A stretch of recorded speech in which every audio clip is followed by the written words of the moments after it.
namimigat or kumikirot po ang ating dibdib, hindi po tayo makahinga.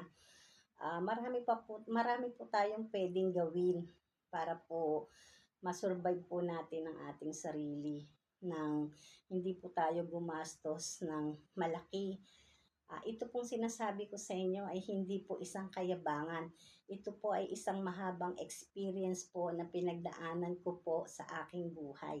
Kaya bilang nga pong isang mamamayan na dumanas po ng maraming pagsasakripisyo at paghihirap, ay talaga naman pong gusto ko pong makatulong sa aking kapwa na hindi po nila danasin yung mga malalalang sitwasyon. Ano po, yun nga po, pag po alam niyo pong sumasama ang inyong katawan, makakatulong po yung pindutin niyo po itong inyong mandible o ito pong inyong baba. Pag masakit, pagka po may nararamdaman po kayo, huwag niyo pong bibitawan. Talaga pong daanin niyo na lang po sa isipin niyo po yung masarap na pakiramdam. Think positive po tayo para po maalis po yung ating kaisipan sa atake or pakiramdam na nai-stroke po kayo, no? Isipin po natin yung inyong magagawa. Yung magagawa niyo pong mai-survive nga po yung ating buhay, yung ating pong masamang pakiramdam. Ito naman po ay mga gagawin nyo lang po, yun talaga pong alam nyo po na nai-stroke po kayo. Kasi hindi po ito advisable na gawin ng mga hindi nakakaintindi or hindi po nakakaalam ng kagaya po ng aking ginagawa. Kasi po ito po ay may pagkadelikado. Pag ito po ay na halimbawa po napindot niyo po sa inyong sarili ng hindi sinasadya at naramdaman niyo po,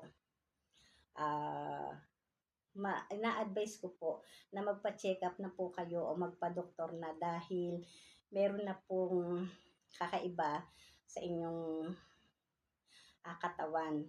Nangangailangan na po kayo ng mga tamang vitamins o tamang gamot na mga tanging doktor lamang po ang makapagbibigay. Dahil ang mga therapist po ay tagapagpaginhawa o tagapagparelax lamang po ng ating pangangatawan. Pero ang mga bakterya po ay hindi po kayang tanggalin ng ganun-ganun na lamang.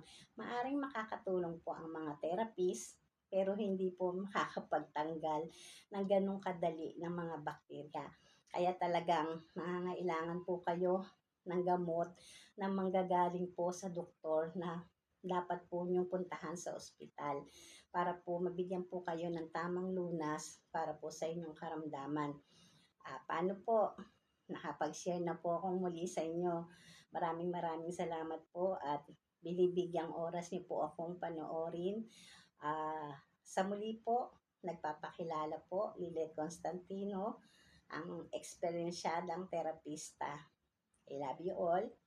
God bless us all. Bye-bye.